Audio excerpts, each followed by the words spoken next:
Here are the directions for Part 2. In this part, you will hear 5 passages, A through E. Each passage will be followed by 2 questions, number 11 through number 20. For each question, you will have 10 seconds to choose the best answer and mark your answer on your answer sheet. The passage and the questions will be given only once. Now, let's begin. A. The Sasanian Empire. The early 3rd century saw the emergence of the militarily powerful Sasanian Empire. Centered in Persia, the empire's prime location contributed to its development into a prosperous commercial hub for the Silk Road trade. One reason the empire is particularly interesting to historians is that its bureaucracy was concentrated in the capital, rather than across its diverse provinces. The government's approval and finance were required for most undertakings, from infrastructure projects, such as road building, to agricultural policies. Provincial officials had to report directly to the government, allowing it to keep a tight rein on power. Sasanian emperors encouraged the pursuit of scientific knowledge and scholarship, and many works were translated into the Sasanians' language. Architecture and art experienced a revival, and hospitals and medical centers were established. The empire also gained a reputation for finely crafted metalwork. Despite all the empire's achievements, prolonged conflicts with, among others, the Roman and Byzantine empires meant its borders were constantly changing. Such circumstances, along with internal strife and revolts, gradually sapped the strength of the Sasanians. In the 7th century, the Sasanian Empire found it increasingly difficult to resist Arab forces, which ultimately overpowered it, bringing about the empire's downfall. Questions. Number 11. What is one thing the speaker says about the Sasanian Empire?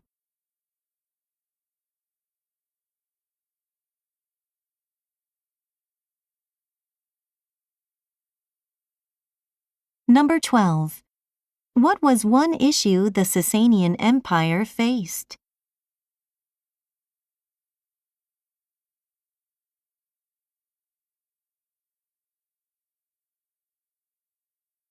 B. The U.S. Census. The U.S. Census is carried out every 10 years in order to count the population and gather data about things like citizens' ages, race, and income, providing vital information for the development and growth of the United States. Following the census, a second survey called the Post-Enumeration Survey, or PES, is conducted to evaluate its accuracy. However, the PES often reveals a tendency for the census to misrepresent minority groups. For instance, a recent PES revealed that about 5% of Hispanic people were overlooked. In contrast, Asians were overcounted. During censuses, invitations are first mailed to households nationwide, requesting that people complete surveys. However, up to 1/3 of people fail to respond, so census workers have to be sent to their homes, a process that is both extremely labor-intensive and costly. One proposed solution is for the Census Bureau to utilize things like tax and Social Security records rather than conducting massive surveys. It is estimated that about 90% of Americans could be counted this way. This would reduce expenses, and the savings could be used for detailed follow-ups of people who have been difficult to survey using traditional census techniques, potentially leading to a more accurate census.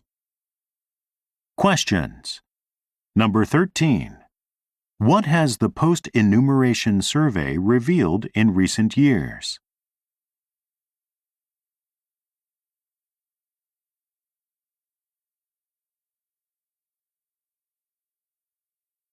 Number 14.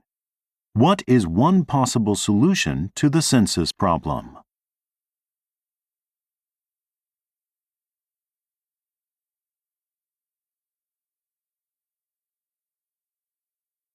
C. The beliefs of Sir Arthur Conan Doyle. Sir Arthur Conan Doyle is best known for his creation of the literary detective Sherlock Holmes, who is famous for using logic to solve crimes.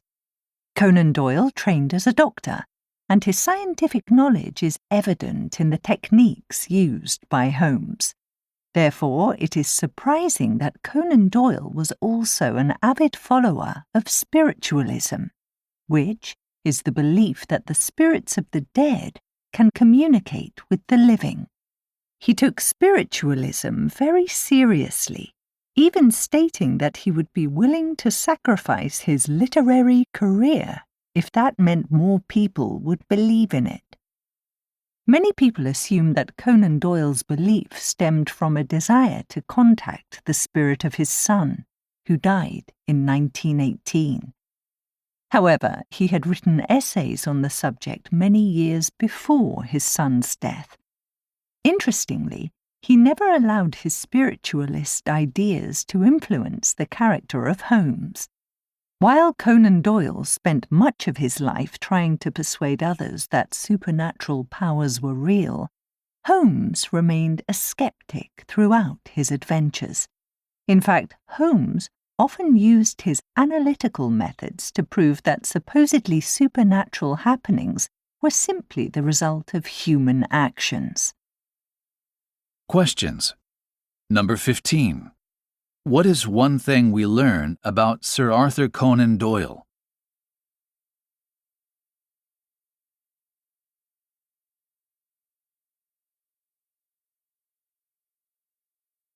Number 16. What are many people mistaken about regarding Conan Doyle?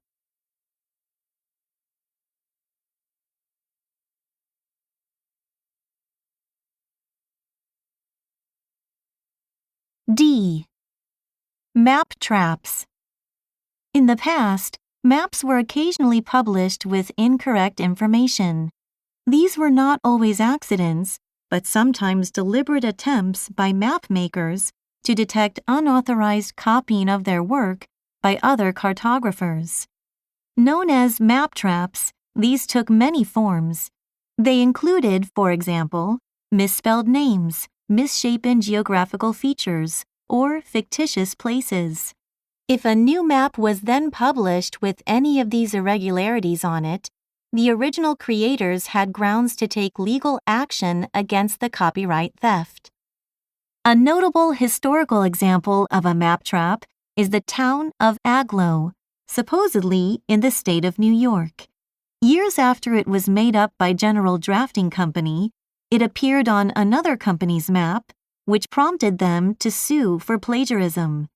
In its defense, the accused company pointed to a store with Agloe in its name that had been built right where the town appeared on the map. This was seen by the court as sufficient evidence that the town really existed, and the case was dropped. Ironically, however, it turns out that when the owners of the store were deciding on its name, they had actually borrowed it from General Drafting Company's original map. Questions.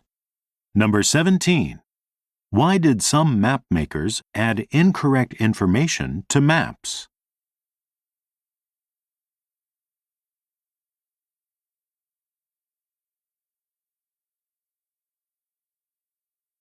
Number 18.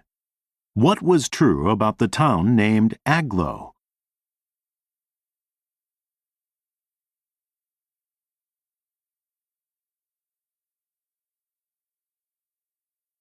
E.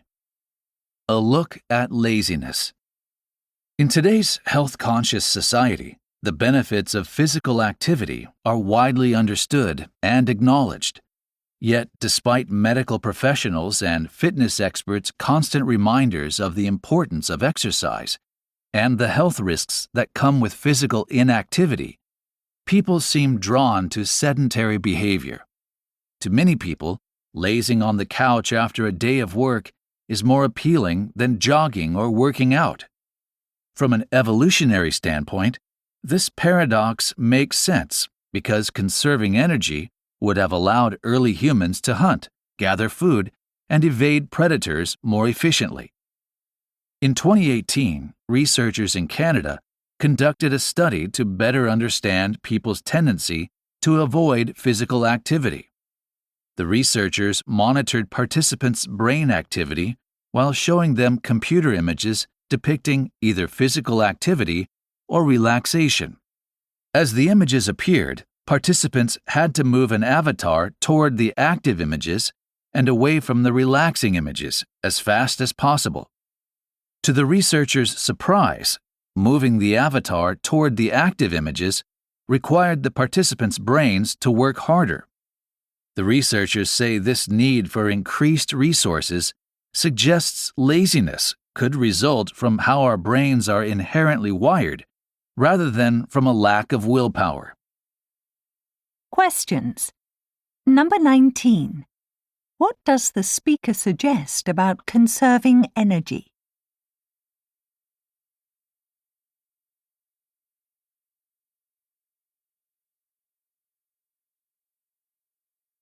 Number 20. What did the researchers in Canada conclude?